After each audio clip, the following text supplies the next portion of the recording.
জয়গুরু বন্ধুরা, যাদের দ্রুত বীর্যপাত হচ্ছে অর্থাৎ যাদের 2-1 মিনিটের মধ্যেই বীর্যপাত হয়ে যাচ্ছে, যারা সহবাসে গিয়ে একেবারেই টাইম পাচ্ছেন না, একটু ইরেকশন হচ্ছে অর্থাৎ উত্থান হচ্ছে, 2-1 ফোঁটা পাতলা পানি বের হয়ে আসতেছে, সাথে সাথে পুরুষাঙ্গটা নিস্তেজ হয়ে ভেতরের দিকে ঢুকে যাচ্ছে, যারা এইরকম সমস্যায় আছেন তারা আজকে ভিডিওটি মনোযোগ সহকারে দেখতে থাকুন। আজকে আমি কোনো ওষুধের কথা বলার জন্য আপনাদের সামনে আসিনি, কোনো ওষুধের কথা আজকে আমি বলবো না। ওষুধ ছাড়া কিভাবে সমস্যার সমাধান করবেন আজকে সেই বিষয় নিয়েই আমি আলোচনা করব। আজকের ভিডিওর থাম্বনেলটা দেখে অনেকেই হয়তো মনে মনে ভাবতেছেন এটা আবার কেমন কথা, দ্রুত বীর্যপাত যদি বন্ধ করতে চাও তাহলে চুপ হয়ে যাও, বা যদি বীর্যকে রক্ষা করতে চাও তাহলে চুপ হয়ে যাও, এটা আবার কেমন কথা? চুপ হয়ে গেলে কিভাবে আবার দ্রুত বীর্যপাত বন্ধ হয়ে যাবে? চুপ হয়ে গেলে কিভাবে আবার বীর্য রক্ষা হবে? আপনাদের মনে নিশ্চয়ই প্রশ্ন জেগেছে যে এটা আবার কেমন কথা, বা চুপ হয়ে যাব কি করে? চুপ হয়ে যাওয়া মানে এটাকে ঠান্ডা রাখা, এটাকে ঠান্ডা রাখুন, দ্রুত বীর্যপাত বন্ধ হয়ে যাবে। এটাকে ঠান্ডা রাখুন অর্থাৎ মস্তিষ্ককে ঠান্ডা রাখুন, ব্রেনকে ঠান্ডা রাখুন, বীর্য রক্ষা করতে পারবেন। হতবাক হয়ে যাচ্ছেন অনেকেই যে এটা আবার কেমন কথা। আমি বিশ্লেষণ করে দিচ্ছি, মনোযোগ সহকারে শোনার চেষ্টা করুন। যাদের দ্রুত বীর্যপাত হয়ে যায় তাদের হলো মাথা গরম। মাথা গরম লোকদের দ্রুত বীর্যপাত হয়ে যায়, একেবারে সত্যি কথা, 100% সত্যি কথা। সেই জন্য বলা হয়েছে চুপ হয়ে যান, বীর্যকে রক্ষা করুন বা দ্রুত বীর্যপাত বন্ধ করুন। আপনারা খেয়াল করে দেখবেন যারা ধীর স্থির শান্ত চুপচাপ থাকে, ক্রিয়েটিভ চিন্তা ভাবনা করে, মন মানসিকতা সুন্দর, মনের মধ্যে প্রশান্তি আছে, তাদের দেখবেন দ্রুত বীর্যপাত সমস্যা হয় না, তাদের ইরেকটাইল ডিসফাংশন হয় না, তাদের 2-1 মিনিটের মধ্যে বীর্য বের হয়ে আসে না, তাদের বীর্য পাতলা হয় না, তাদের বীর্য ঘন থাকে। কারণটা কি? কারণটা হলো তাদের এইটা, অর্থাৎ তাদের মাথা ঠান্ডা, তাদের মস্তিষ্ক ঠান্ডা, কুল। সেই জন্য তাদের দ্রুত বীর্যপাত হয় না। গভীর জলে হাঁটে সে যে কিনার দিয়ে আর চলে না, ঝিনুকে মুক্ত হলে মুখ বুজে যায় মুখ খুলে না। ঝিনুকে গভীর জলে হাঁটে সে যে কিনার দিয়ে আর চলে না, ঝিনুকে মুক্ত হলে মুখ বুজে যায় মুখ খুলে না, অর্থাৎ ঝিনুক চুপ হয়ে যায়। গানের কলিটা আপনারা কি বুঝতে পেরেছেন? এখানে কি মেসেজ দেওয়া হয়েছে, এখানে কি বলা হয়েছে? গভীর জলে হাঁটে সে যে কিনার দিয়ে আর চলে না, ঝিনুকে মুক্ত হলে মুখ বুজে যায় মুখ খোলে না। মুক্ত অর্থাৎ একটা মুক্তোর দানা, সেই দানাটা যখন ঝিনুকের মধ্যে হয় বা উৎপন্ন হয় তখন ঝিনুক চুপ হয়ে যায়, ঝিনুক মুখ খোলে না। কেননা ঝিনুকের কাছে ওই মুক্তোর দানাটা হলো মহামূল্যবান রত্ন, সেই রত্নটাকে রক্ষা করার জন্য ঝিনুক চুপ হয়ে যায়, ঝিনুক মুখ খোলে না। গভীর জলে থাকে সে যে কিনার দিয়ে আর চলে না, অর্থাৎ তখন সে সেফ হয়, তখন সে নিজেকে রক্ষা করার জন্য আপ্রাণ চেষ্টা করে, সে গভীর জলে থাকে অর্থাৎ সে ভার হয়ে যায়, তার মধ্যে রিজার্ভ ভাব চলে আসে, সে তখন কিনার দিয়ে আর চলে না। চরম আধ্যাত্মিকতা এই গানের কলির মধ্যে লুকিয়ে আছে, চরম দেহতত্ত্বের কথা এই গানের কলির মধ্যে লুকিয়ে আছে। ওই রকম ঝিনুকের মতো মুক্ত আমাদের দেহেও হয়, 12র পরে আমাদের দেহেও ওই রকম মুক্তর জন্ম হয়েছে, অর্থাৎ ওই রকম রত্নের জন্ম হয়েছে যেটাকে বীর্য বলা হয়ে থাকে। সেই বীর্য উৎপন্ন যখন হয়েছে তখন আমাদের চুপ হয়ে যাওয়ার কথা ছিল, তখন আমাদের ঠান্ডা হয়ে যাওয়ার কথা ছিল, তখন আমাদের গভীর জলে থাকার কথা ছিল। আমাদের যেন মাথা গরম না হয়ে যায়। মাথা গরম হলেই যেটার জন্ম হয়েছে অর্থাৎ যেটা উৎপন্ন হয়েছে আমাদের দেহে সেটা পাতলা হয়ে যাবে। মাথা গরম হলেই আমরা খারাপ কাজ করতে বাধ্য হব, অর্থাৎ ওই মাস্টারবেশন বা হস্তমৈথুন করতে বাধ্য হব, তখন আর আমরা ওটাকে রক্ষা করতে পারবো না। সেই জন্য বলা হয়েছে যদি আপনি রক্ষা করতে চান, যদি আপনি আপনার ওই মহামূল্যবান সম্পদটাকে রক্ষা করতে চান তাহলে আপনাকে চুপ হয়ে যেতে হবে, আপনাকে কম কথা বলতে হবে, আপনাকে মাথা গরম করা যাবে না, মাথা ঠান্ডা রাখতে হবে। আমরা কি সেইটা পারি? সম্ভব হয় কি আমাদের দ্বারা? ঝিনুক যেভাবে তার মুক্তোর দানাটাকে রক্ষা করে, আমরা কি পারি আমাদের ওই মহামূল্যবান বস্তুটাকে রক্ষা করার জন্য? আমরা সেইটা পারি না, বরং আমরা কি করি, আমরা আরো উশৃঙ্খল হয়ে যাই। অর্থাৎ আমাদের দেহে যখন ওই মহামূল্যবান বস্তুটার জন্ম হয় তখন আমরা উশৃঙ্খল হয়ে যাই, আমাদের হিতাহিত জ্ঞান থাকে না, আমরা যা খুশি তাই করে ফেলি, আমাদের রক্তচক্ষু দিয়ে আমরা সব কাজ করে ফেলি, আমরা যেখানে যাই সেখানে মাথা গরম করে ফেলি, তখন আমাদের মধ্যে রাগ ক্ষোভ অভিমান বৃদ্ধি পায়, আমরা যা খুশি তাই করতে পারি। আর ওই যে একটা পর্যায়ে মাথা গরম হয়ে যায়, আমরা ওটাকেও শেষ করে দেই। অর্থাৎ ওই মহামূল্যবান বস্তুটাকে রক্ষা করা তো দূরের কথা, আমরা ওটাকে শেষ করে দেই, আমরা অকাতরে সেটাকে বিলিয়ে দেই, যার কারণে আমাদের প্রয়োজনের সময় বাতি জ্বালানোর ক্ষমতা থাকে না। অর্থাৎ বাতি জ্বলবে কোথা থেকে, তেলই তো থাকে না, কলমে তো কালি থাকে না, লেখা হবে কোথা থেকে?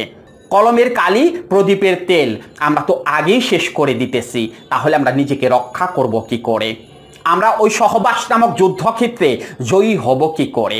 ওখানে গেলে তো আমাদের মাথা নত করতে হবে, আমরা প্রতিনিয়ত ওখানে গিয়ে মাথা নত করে বের হয়ে আসতেছি, কারণ আমরা আগেই তেল শেষ করে ফেলেছি। সেই জন্য ওই 3 ইঞ্চি নদীতে পড়ে আমাদের এই 3.5 হাত নৌকাটা ডুবে যাচ্ছে। সেই জন্য আমরা কোনো কুল কিনারা খুঁজে পাচ্ছি না, আমাদের দেহটাকে আমরা রক্ষা করতে পারতেছি না, শুধুমাত্র ওই একটু ভুলের কারণে। অর্থাৎ আমরা চুপ হয়ে যেতে পারিনি, আমরা ঠান্ডা হয়ে যেতে পারিনি, আমরা রিজার্ভ হয়ে যেতে পারিনি, শুধুমাত্র এই কারণে। সাপের মাথায় হইলে মণি ধরে না আর উল্টা ফণি, গজমতি হইলে হাতির চঞ্চলা ভাব আর থাকে না। অর্থাৎ হাতি লম্ফঝম্প বন্ধ করে দেয় হাতির মধ্যে যখন গজমতি হয়। সাপের মাথায় যখন মণি হয় তখন সাপ উল্টা ফোনা আর ধরে না, সাপ তখন কাউকে সবল দেয় না, সাপ তখন অর্থাৎ সর্প তখন নিশ্চুপ নিস্তব্ধ হয়ে যায়, শান্ত হয়ে যায়, রিজার্ভ হয়ে যায়।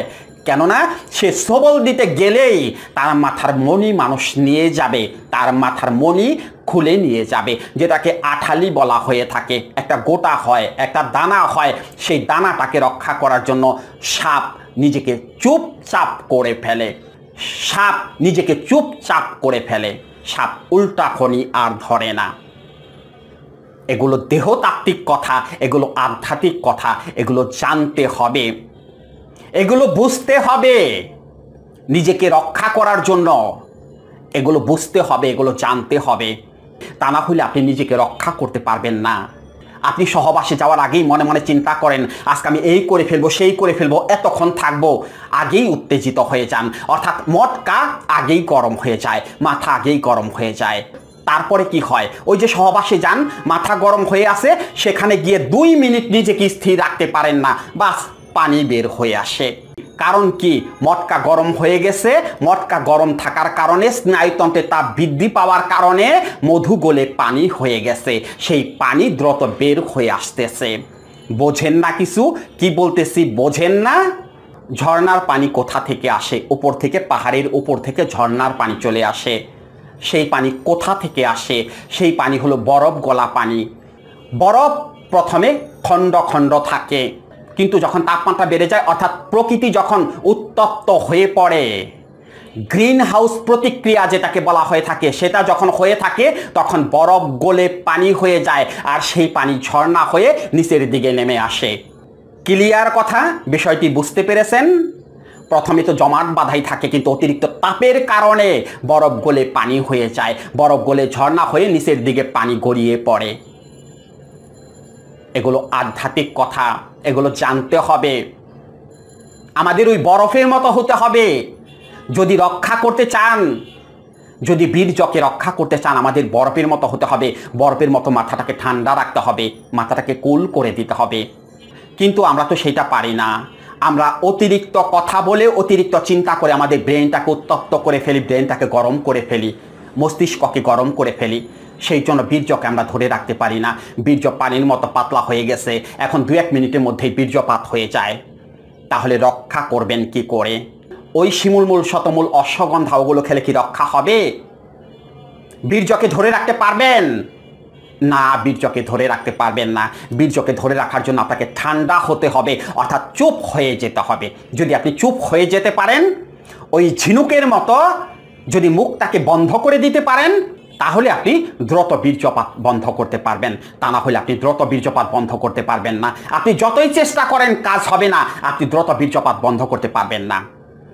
এটা যখন গরম হয়ে যায় তখন কি হয়, অর্থাৎ মস্তিষ্কের তাপমাত্রা যখন বেড়ে যায় তখন কি হয়, ঘুম হয় না, বিভিন্ন রকমের দুশ্চিন্তা, নেতিবাচক চিন্তা মাথার মধ্যে ভর করে, সন্দেহবাতিক রোগে আক্রান্ত হয়ে পড়েন, যার কারণে টক্সিন নামের এক ধরনের হরমোন বৃদ্ধি পায়।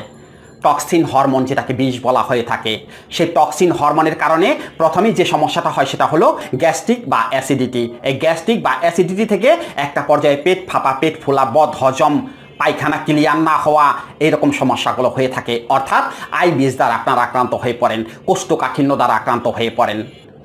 আর একটা পর্যায়ে ভয়াবহ সমস্যা তৈরি হয়ে যায়, অর্থাৎ যৌন সমস্যা তৈরি হয়ে যায়। তখন বীর্য পানির মতো পাতলা হয়ে যায়, দ্রুত বীর্যপাত হয়ে যায়। আর ইরেকশন তো হয়ই না, ওই যে পুরুষাঙ্গটা ছোট হয়ে ভেতরের দিকে ঢুকে যায়, ইরেকশন তো হয়ই না। তাহলে সমস্যাটা কোথায়? ওষুধ খেলে কি সমাধান হবে? সমাধান হবে না। আজকে ভিডিওতে বেশ কিছু আধ্যাত্মিক কথা বলেছি, দেহতাত্ত্বিক কথা বলেছি। যদি বুঝতে পারেন তাহলে নিজেকে রক্ষা করতে পারবেন, তা না হলে নিজেকে রক্ষা করতে পারবেন না। এটা ঠান্ডা করার জন্য বিভিন্ন রকমের কাজ আছে, যেগুলো আমরা কাউন্সেলিং বা সাইকোথেরাপিতে করিয়ে থাকি।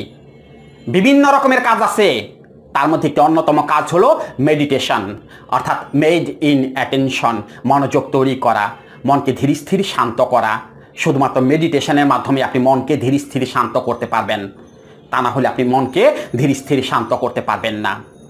আপনার ব্যক্তিত্ব আপনি টিকিয়ে রাখতে পারবেন না, আপনাকে কেউ পাত্তা দেবে না যদি আপনি শান্ত হতে না পারেন, যদি আপনি চুপ হয়ে যেতে না পারেন। তা না হলে আপনি কোনো কিছুকেই রক্ষা করতে পারবেন না। ভিডিওর শুরুতে একটা কথা বলছি না, ওটা আমার কথা ছিল না।